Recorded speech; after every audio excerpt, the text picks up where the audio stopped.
जय मसीह के present practice channel में आप सब लोगों का स्वागत है। आज हम लोग जो प्रभु यीशु ने क्रूस के ऊपर जो 7वीं बातें बोले थे उसको हम लोग देखेंगे कि पिता परमेश्वर जो प्रभु यीशु को अपने इस संसार में भेजे थे, तो जो प्रभु यीशु है वो जो लास्ट जो शब्द है जो प्रभु यीशु के मुंह से क्या निकला था उसको हम लोग लूका 23:46 में देखते हैं और उसके लिए मैं आप लोगों के लिए पढ़ देना चाहती हूँ। और यीशु ने बड़े शब्द से पुकार कर कहा, हे पिता, मैं अपनी आत्मा तेरे हाथों में सौंपता हूँ। और यह कहकर प्राण छोड़ दिए। यहाँ पे जो प्रभु यीशु है जो 3 घंटा जो इस पूरे दुनिया में जो अंधकार छाया हुआ था, उसी में पिता परमेश्वर जो प्रभु यीशु है वो बोलते हैं कि हे पिता, मैं अपनी आत्मा तेरे हाथों में सौंपता हूँ।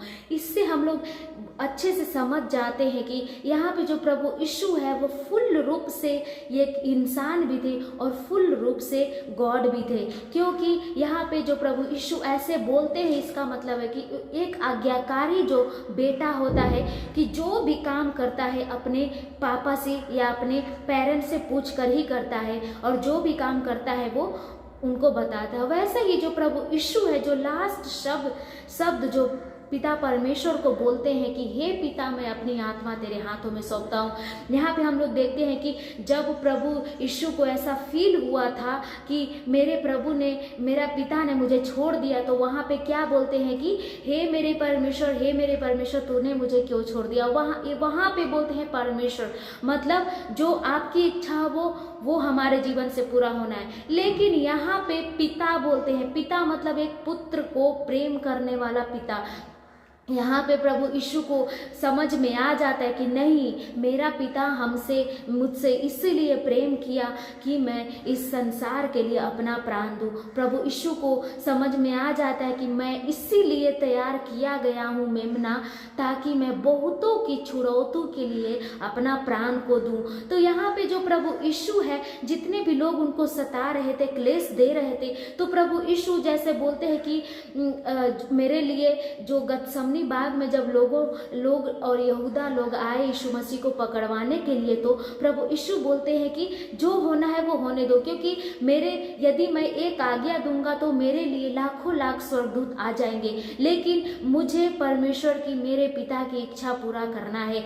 और प्रभु यीशु को ये समझ में आ जाता है कि मुझे मेरे पिता की इच्छा पूरा करना है। तो यहाँ पे जो प्रभु यीशु ऐसा बोलते हैं कि हे पिता, मतलब मेरा जो पिता है जो मुझे भेजा है, मैं अपनी आत्मा तेरे हाथों में सौंपता हूँ। और इसके बाद जो प्रभु यीशु है वो प्राण को छोड़ देते हैं। तो यहाँ पे जो प्रभु यीशु है वो बहुतों की छुड़ौती के लिए अपना प्राण को दिए। यहाँ पे मैं आप लोगों के लिए पढ़ देना चाहती हूँ एक वचन, मत्ती 20:28 में ऐसा लिखा हुआ है, जैसे कि मनुष्य का पुत्र वह इसीलिए नहीं आया कि उसकी सेवा टहल की जाए, परंतु इसीलिए आया कि आप सेवा टहल करें और बहुतों की छुड़ौती के लिए अपना प्राण दे। यहाँ पे हम लोग देखते हैं कि जो प्रभु के दास होते हैं वो जब जैसे ही उनका पोजीशन जो एक लीडरशिप में आ जाता है, तो वो दूसरे से अपना सेवा टहल करवाना शुरू कर देते हैं। लेकिन यहाँ पे जो प्रभु यीशु एक जिंदा गवाह है कि वो एक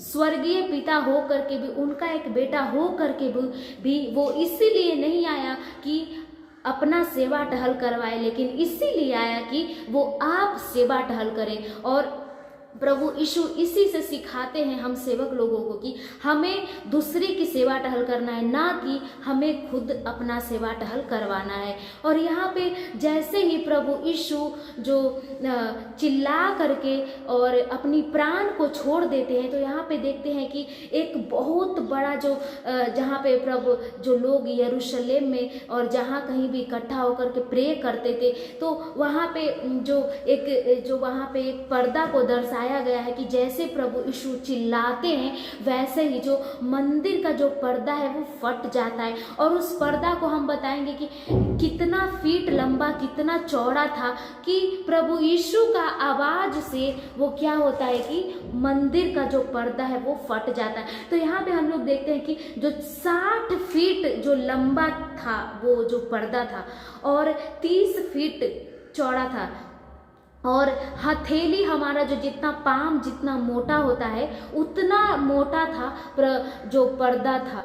और जो हमारा हथेली इतना मोटा जो पर्दा था, प्रभु यीशु का आवाज से वो पर्दा फट जाता है। इसका मतलब क्या है मेरे दोस्तों? इसका मतलब ये है कि जो पर्दा था, जो पुराने नियम का जो पर्दा था, उस पर्दे के जो अंदर जो परमेश्वर से लोग बातें करते थे बाहर खड़े होकर के, लेकिन जब प्रभु यीशु हमारे लिए क्रूस पर चढ़ा, हमारे लिए पापों को अपने ऊपर उठा लिया, तो इसका मतलब है कि अब से हम आज़ाद हैं। जैसे ही प्रभु यीशु ने अपना प्राण को छोड़ा, वैसे ही जो प्रभु यीशु हमें खरीद लिए। और यहाँ पे जो पर्दा फटने का अर्थ है कि अब जो हमारे लिए भी, पहले ऐसा था कि सिर्फ हम लोग जो प्रजा लोग हैं बाहर खड़े रहेंगे और जो याजक लोग होते हैं, जो हमारे अगुए होते हैं, वही जो परमेश्वर से सिर्फ बातें करेंगे और जो प्रभु यीशु बोलेंगे, पिता परमेश्वर बोलेंगे, वो हमको आके बोलेंगे। लेकिन इतना डिस्टेंस था हमारे और गॉड के बीच में। लेकिन प्रभु यीशु जैसे ही क्रूस के ऊपर चढ़े और जैसे ही प्रभु यीशु अपना लहू को बहाए, तो जितने भी दूरियां थी हमारे और प्रभु यीशु के बीच में, पिता परमेश्वर के बीच में, सारे दूरियां खत्म हो जाती है। और पर्दा फटने का मतलब है कि वो जो दूरियां थी, इतना मोटा जो हथेली जितना जो पर्दा था, वो प्रभु यीशु के चिल्लाने से वो जो पर्दा है जो फट जाता है। उसका मतलब कि अब हम भी पिता परमेश्वर से बात कर सकते हैं। अब हम भी जो भी हमारे दिल में है वो खुल के बात कर सकते हैं। तो जो यहाँ पे सातवीं जो शब्द प्रभु यीशु ने बोला कि हे पिता, मैं अपनी आत्मा तेरे हाथों में सौंपता हूँ, मतलब कि हमें ये सिखाते हैं कि हमें भी प्रार्थना करना है। हम चाहे कितने भी बड़े हो, प्रभु यीशु पिता परमेश्वर हो करके भी वो फुल्ली इंसान, फुल्ली प्रभु यीशु हो करके भी प्रार्थना करते थे। तो हमें भी प्रभु यीशु यही सिखाते हैं कि तुम भी चाहे कितना भी बड़े हो, कितना भी पोजीशन में हो, कितना भी छोटे हो, फिर भी हमें प्रार्थना करना है, हमें एक दूसरे की मदद करना है। हमें जो प्रभु यीशु इस संसार में रह करके जो किए वो हमें भी करना है। जैसे अंधे को प्रे करना और लंगड़े को चलाना, मतलब ये सारी बातें जो प्रभु यीशु हमें एक उदाहरण के रूप में छोड़ करके गए हैं। तो यहाँ पे मुझे बहुत अच्छे से विश्वास हो गया है कि आप जो सातों वाणी जो प्रभु यीशु बोले थे वो आपको बहुत अच्छे से समझ में आ गया होगा। इसीलिए प्रभु यीशु आपको इस सारे वचन के द्वारा आपको आशीष दे और इस वचन के द्वारा आपको ब्लेस करे। जय मसीह की।